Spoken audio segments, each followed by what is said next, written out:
Hey, this is Brian again, and I'd like to ask you to do a favor.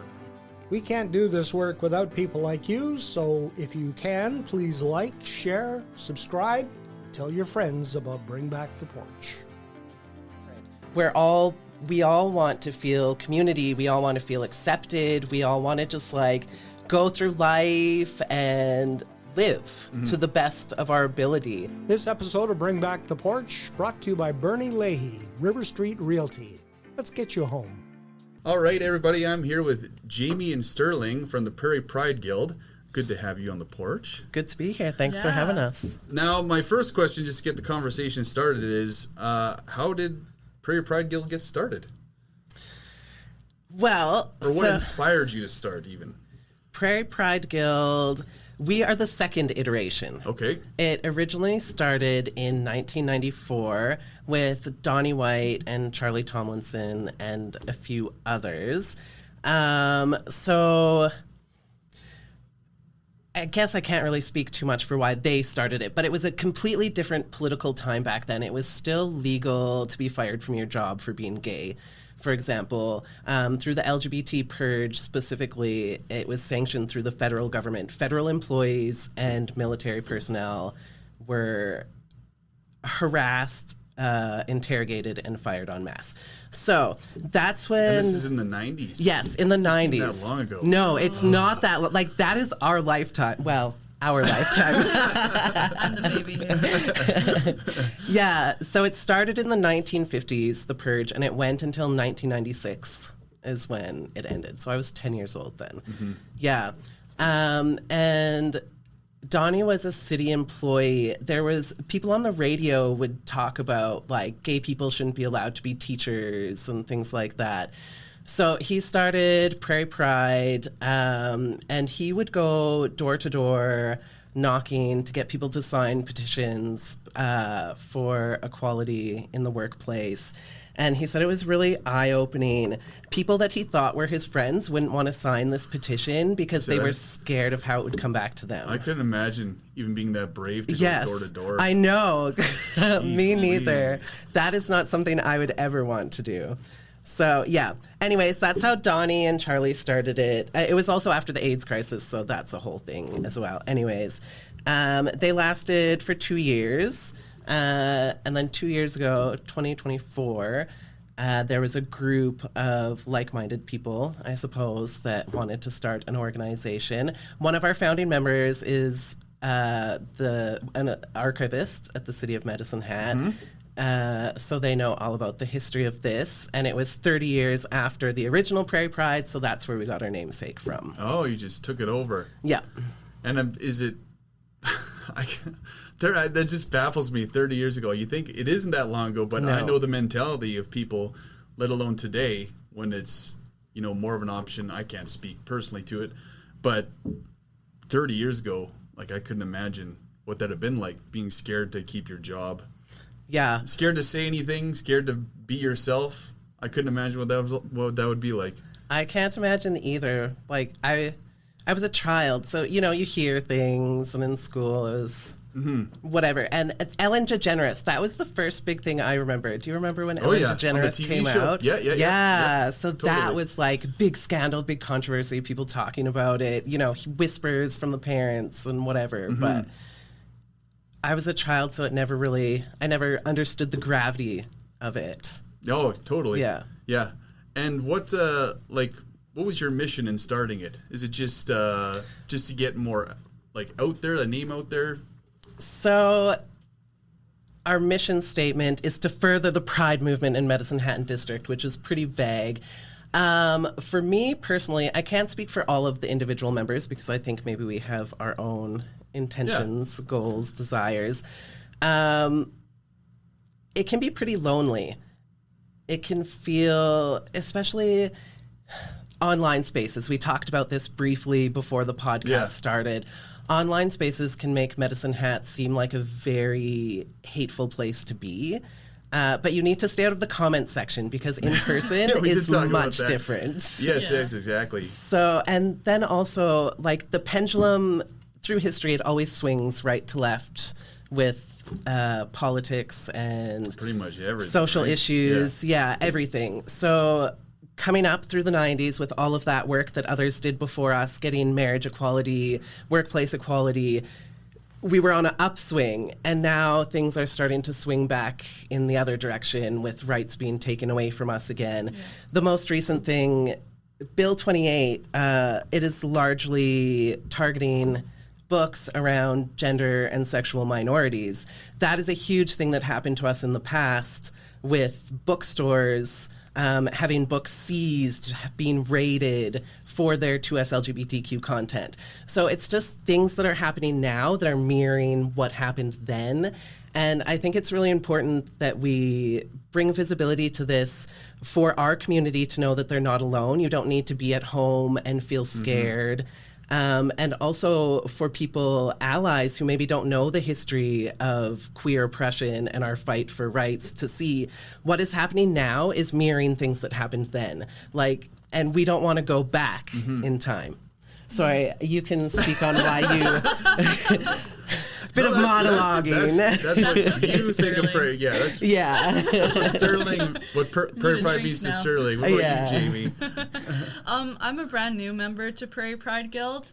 It was actually really funny. I went to a trivia night that Prairie Pride had last fall, and I was going with one of my friends, but they weren't there yet, and Sterling just comes up to the table and just starts talking to me and is like, "Ooh, do you want to join our board?" And I'm like, "I just met you." I was like, "What's it like to come to the board?" And you're like, "Do you want to join?" I'm like, "Okay, yeah, let's do it." I just found everybody there to be so friendly. Even when I didn't know anyone, they were just people I'd never met before, just sat at my table and started talking to me. And what I really like about Prairie Pride Guild is just the community aspect and the friendly part. I used to work at one of the youth centers here in town, and I noticed that for a lot of youth, at least, they're being affected in the schools because they can't go by preferred names or pronouns without the teachers having to tell their parents. And for some of them, that's really dangerous. So they're not allowed to be themselves. And so I saw that impact on them in the community. And having spaces like Prairie Pride Guild where they can maybe be themselves and find more people like them, I think is really important. When that all happened, I remember sitting there thinking, an inclusive space in schools, and I'm all for parents' permission, but I thought the exact same thing. I said, what if, even if it's 1 in 50, what if that one person, the parent, is the bully, right? The one they're scared of, and that should be it should be for that one kid, let alone everybody, who wants to feel in a safe space. And that's exactly it. If a child doesn't feel comfortable telling their parent their preferred name, there's a reason. If you are a parent who has a respectful, caring, loving relationship with your child, they're going to tell you what's going on in their life. They're going to tell you these thoughts and feelings. It's only if a wall has been put up through, as you said, being a bully, there's a saying, you don't want to be your child's first bully. No. There's a reason if they don't feel comfortable telling their parents. And it's not about teachers trying to hide things or manipulate situations. It's about safety of kids. Yeah. And I thought, like I said, I've grown up in Medicine Hat, and I even think, because you're talking about 30 years ago, I thought, when I was younger, be oh, I'm fine with the LGBTQ plus community. It's all good. But then I think of how I thought then, thinking I was okay with it, an ally, and then you meet more people, you go out in the world, and you hear their struggles, their problems, what they've had to been through, and it's amazing how much I've changed, I think, personally, because when you put yourself in somebody else's shoes, especially since having kids, and you meet their friends, and I couldn't imagine being a kid and just having people judge you and everything like that. And so I think it's always a constant learning process, and to have something like Prairie Pride Guild where you're out there more, you're in the community, people can come talk to you, you can chat, have a good time, because you have lots of events going on all the time, and you just learn about somebody, you're usually okay with people. Yeah. They're usually not that different than you're all just people. We're all just people, Yes. you know? Exactly. That's a big part about how I feel about it as well. Well, first of all, people forget, like, kids can be queer. Kids can be 2S LGBTQIA+. Like, this is just a normal variant in human behavior. Nothing happens that turns them this way or makes them this way. We're not out trying to recruit people to our lifestyle. Like, this is just a natural variant in humans. And this one difference, that's all it is. It's one different. We all want to feel community. We all want to feel accepted. We all want to just like go through life and live to the best of our ability. Yeah. Yeah, and be like celebrated for our differences instead of like fighting over our differences. Yeah. And do you think the idea of what you thought Prairie Pride Guild would be from when you started to now has changed? Has it evolved any? Or is it exactly how you thought it was going to be? Like, is it bigger than you thought it would be? That's a really hard question to answer. I don't really know what expectations I had. I feel like when I originally started with it, it was mostly something I wanted to do for myself. Yeah.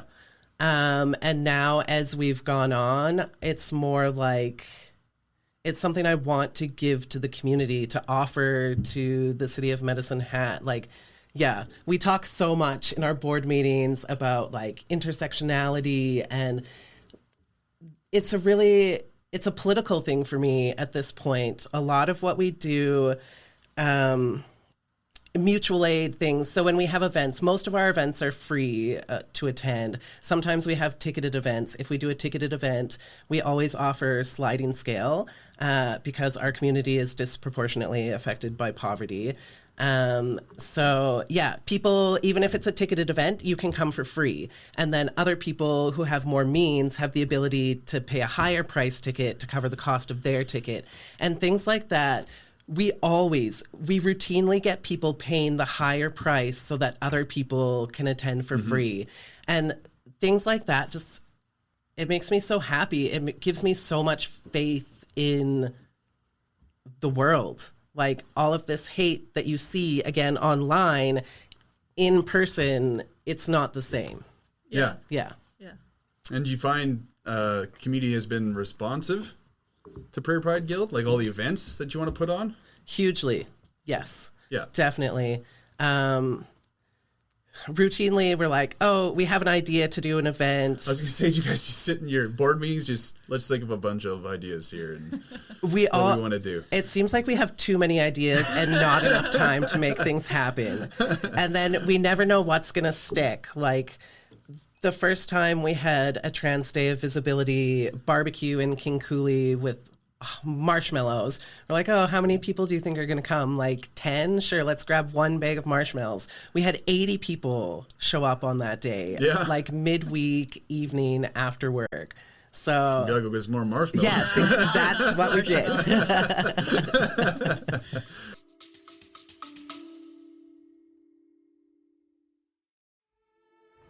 Let's pause for a moment so we can share some exciting news. We're proud to announce that our work here at Bring Back the Porch is getting noticed. From October to the end of January, our videos and reels viewed more than 1 million times. Some of those viewers could be your customers, so sponsoring Bring Back the Porch is a great way to get your message in front of them too. If you'd like to support our work here at Bring Back the Porch, we ask you to go to our website at bringbacktheporch.com and follow the links. Thank you for your support.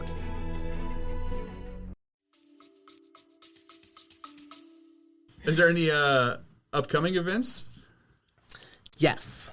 I see you have a list. This is where my little cheat sheet comes in.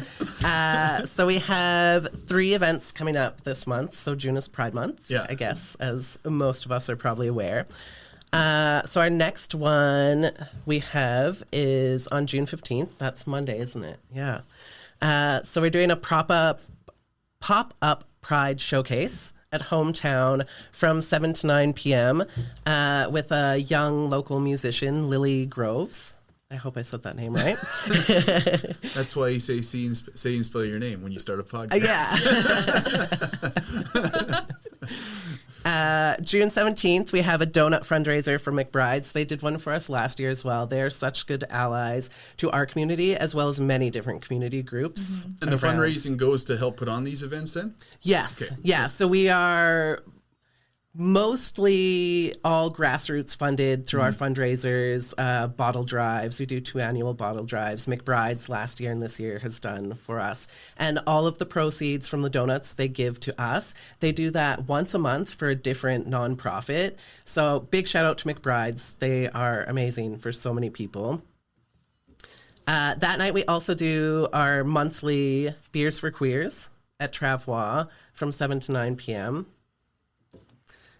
June 29th, we're really excited. We're doing a collaboration event with the Mewasin Friendship Center. They are doing an Indigenous Wellness Circle from 5 to 7:30 p.m. With a Two-Spirit knowledge keeper, Warren Winnipeg, who's going to talk about two-spiritedness and gender diversity through a Blackfoot lens. I'm really excited for that one. Yeah, I don't know a lot about that, so I can't wait to attend. And then June 27th is our big Pride celebration. It's our 3rd annual Pride for Everyone event. We do it in King Cooley Park. The all ages event is from 11 a.m. to 3 p.m. We'll have like free food, giant games. We're doing a Soak the Pride board this year with kind of like a dunk tank, but with water balloons so people can... Yeah. I really hope it's hot and not rainy. I really hope it's hot as well. It usually is. So. Well, you never know this spring and summer. Yeah. If it's raining, I guess we'll be wet already. And that evening it's the 18 plus event, 8 p.m. to midnight at the Yard. The Yard. Okay, nice. Yard. Yeah. I love the Yard. It is nice. Yeah, I love it out there. I love the murals that they have. Yeah. And at these events, did you see more and more people coming out all the time? Yeah, so the first year in 2024 for our big Pride event, we had 300 people. And last year we had about 500 people. So there you go. Yeah. I guess it would... I don't know if I'm necessarily expecting more people this year. It's hard to imagine more than 500 people, but we are anticipating that it's a possibility. More marshmallows. Yes, exactly. Have enough marshmallows. Can you say, since you joined or started, has there ever been a memorable moment you can think of that stands out to you? There is multiple memorable moments. Well, one of my, just because it was funny, the first trivia event that you came to. So I'm the trivia master. I create our trivia games. Okay. And so before we started rolling, I mentioned that I'm autistic, so I don't really understand, a lot of things.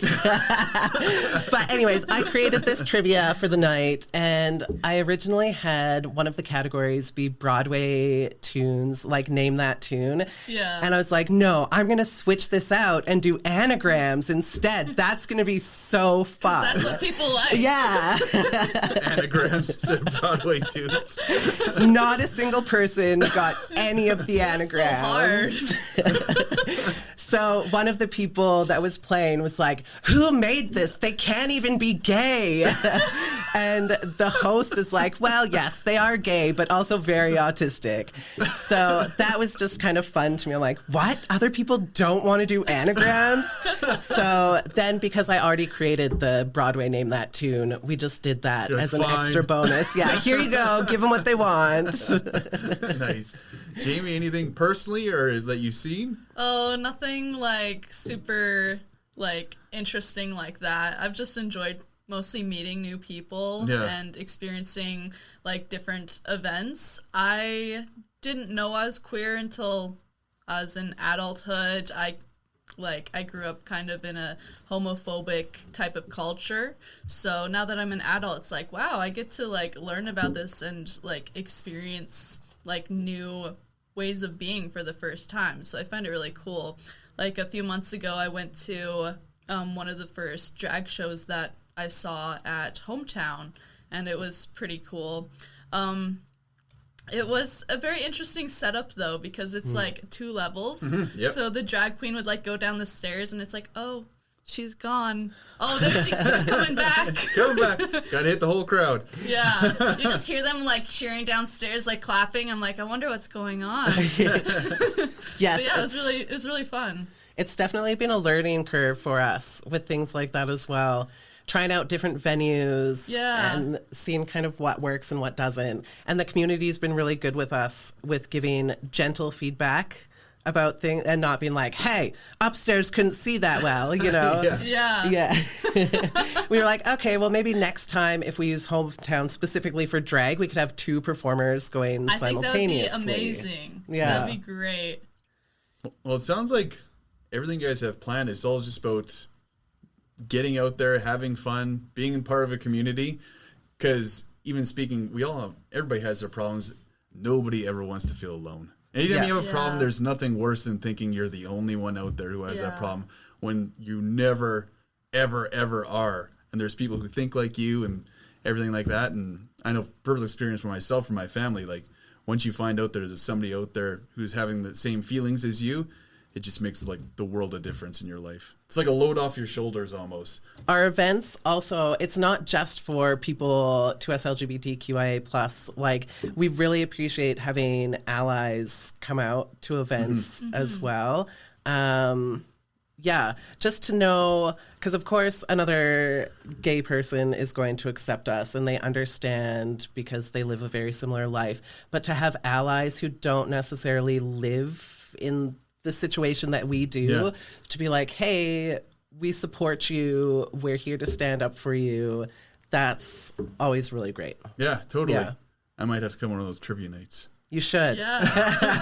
I might roll through those anagrams. The next one I'm planning is fully musical themed. Oh, I might bring my daughter then. I've turned into a musical nut as well. Nice. So, yeah. What's your favorite musical? Oh,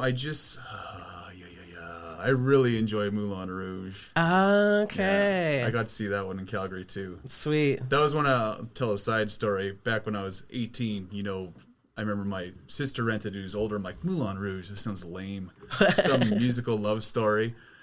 And I'm watching it. I think by the end, that's the first movie I ever cried. It's just like, that was so great. Yeah. And ever since then, I watch like all the musicals, and I've turned my daughter into one as well. Nice. Yeah. That's great. One more thing. Yep. We're starting up Dungeons and Dragons sessions. Why'd you have to tell me that now? Yeah. When is that going to start?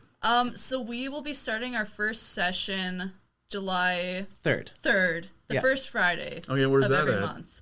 It'll be at Best Western. Is it all ages?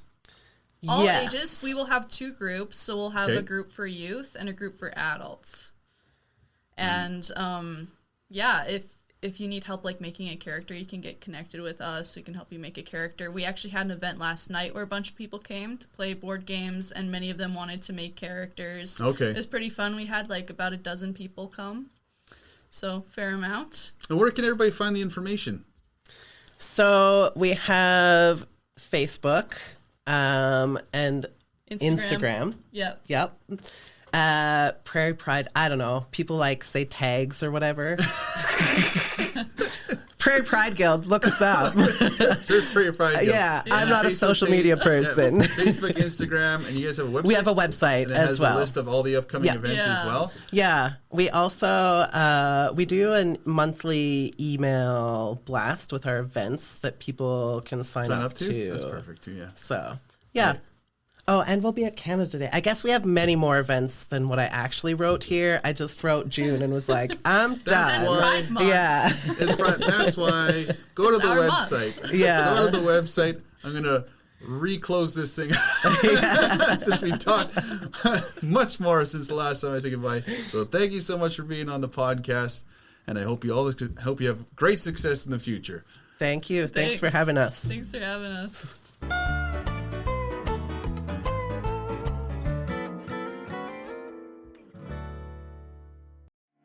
Hey, this is Brian again, and I'd like to ask you to do a favor.